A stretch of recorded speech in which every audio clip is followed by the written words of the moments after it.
Primeiro livro é Inauê de Vicente Guedes. Vicente Guedes aparece relativamente tarde. O livro é escrito em 13, 14, 15, ainda não é de Guedes e é praticamente o primeiro livro todo. E esse livro é muito mais de Fernando Pessoa, que até assina o primeiro fragmento publicado na Águia. O livro de 1913, de 14, é um livro de Fernando Pessoa, é um livro muito parecido ao Marinheiro, é um livro simbolizado pela Floresta do Alimento, e é um livro de uma espécie de Narciso, de um grande ensimismamento, e o primeiro livro é o momento mais alto do círculo, do ensimismamento de Fernando Pessoa, dessa ideia do marinheiro de ter três figuras, quase num teatro em ruínas, a velar em um cadáver. Não temos uma certeza de onde está o castelo, não interessa muito saber onde está o castelo, não interessa saber muito das figuras das veladoras, até parece que são idênticas, e a heteronímia, o heteronimismo do primeiro livro é de umas figuras muito anônimas, tipo as veladoras, enquanto que a heteronímia do segundo livro é uma heteronímia complexa, e a figuração, a construção de uma personagem e a exteriorização de uma personagem para conseguir ser personagem e para que a narração possa fluir. E o segundo livro implica que é contemporâneo das notas para a recordação do meu mestre Caeiro, e essas notas são uma ligação com o Fradique Mendes, com essa de Queiroz. O romancista Fernando Pessoa, se é que temos um romancista e se é que há uma narrativa, e se é que Fernando Pessoa foi um narrador a sério, a narrativa, a parte narrativa forte está muito mais no segundo do que no primeiro, porque o segundo é muito mais essa ideia do devaneio, do sonho, e Fernando Pessoa podia ter ficado com o devaneio como estética muitíssimo mais tempo.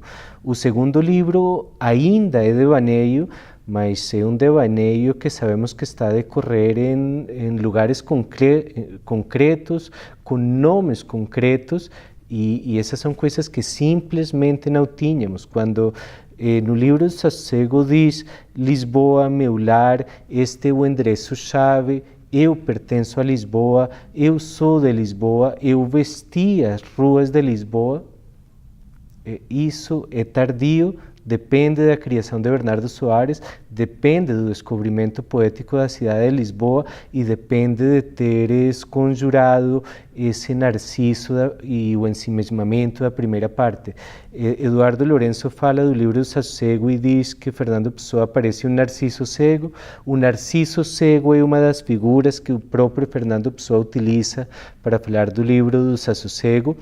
E eu acho que há o livro do Narciso Cego da primeira parte com o Marinheiro, um livro muito estático, muito apagado em termos da história, e há um segundo livro iluminado pela cidade de Lisboa, iluminado por Cesário Verde, o Cesário das coisas concretas, iluminado até por um certo expressionismo, e esse segundo livro é inteiramente diferente do primeiro. Então, o meu problema como leitor, confesso, é a primeira parte. Eu, como leitor, não sei, não tenho já a sensibilidade para esse decadentismo, e não é o decadentismo o que gosto mais. E é um simbolismo tardio de Pessoa com esse decadentismo, e admiro a Floresta do Alimento, como posso admirar certos textos do paulismo, mas não é a estética que tenho mais próxima, é uma estética anterior às vanguardas históricas, enquanto que o grande livro é o segundo, é esconjurar o decadentismo, é passar pelas vanguardas, é atravessar o Orfeu, é parar de escrever o livro uma década para chegar a esse grande livro que é o livro de Bernardo Soares, porque é o livro de Lisboa, porque é o livro do mundo concreto em que as coisas são palpáveis, em que há nomes, em que há personagens, em que há uma tabaqueria, em que há certas ruas. Esse é o grande livro. O primeiro podia ter ficado, e os planos é que ficasse em 20, 30 fragmentos de devaneios. Tivessem sido 20, 30 fragmentos de devaneios, o livro do Desassossego não seria mais importante que textos de Huysmans, de autores franceses, não seria muito mais do que um jornal intime francês e nem sequer seria um jornal intime propriamente. Portanto, o que fez que fosse mais do que um diário, que fosse mais do que devaneios, foi Lisboa. E essa é a segunda parte. E estar a misturar a descoberta de Lisboa com o decadentismo, eu acho que não ter percebido esteticamente o que aconteceu com Pessoa entre 18 e o final da Primeira Guerra Mundial e 29, quando reaparece o campus depois da tabaqueria.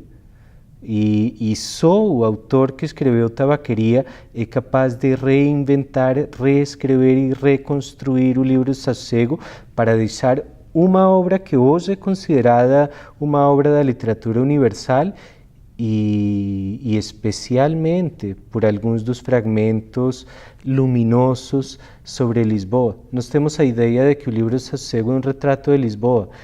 E é verdade, eu detesto, digamos, What the Tourist Should See, e considero que esse guia de Lisboa é uma grande desgraça e que nem sequer terá sido feito propriamente pela pessoa e que não tem um grande valor literário. E se eu quiser indicar uma pessoa que vá visitar Lisboa, um dos livros que devia ler sobre a cidade de Lisboa é o Desassossego, e é o Desassossego escrito a partir de 29, e talvez o único Desassossego que Fernando Pessoa teria publicado, porque é a partir de 29 que começa a colocar datas em quase todos os fragmentos. E mais, uma indicação da importância do tempo e do espaço é que o primeiro livro praticamente não tem datas, porque se não há uma localização geográfica e não há um momento histórico, as datas são desnecessárias. Se há uma cidade, se há um tempo histórico, as datas é aí que começaram a ser colocadas e a serem mais importantes. Organizar a segunda parte foi muito mais simples do que organizar a primeira, porque praticamente os 70% ou 75% do trabalho já tinha sido feito por Fernando Pessoa. E uma espécie de orientação, e porque as datas que estava a colocar nos fragmentos da segunda parte talvez eram datas mais ou menos reais. Nós não sabemos quando decorre a ação do livro, mas nós podemos admitir que a história de Bernardo Soares como uma pessoa que trabalha na Rua dos Douradores é uma história que decorre em 1928, 29, 30. Essas são datas que funcionam para a ficção do livro.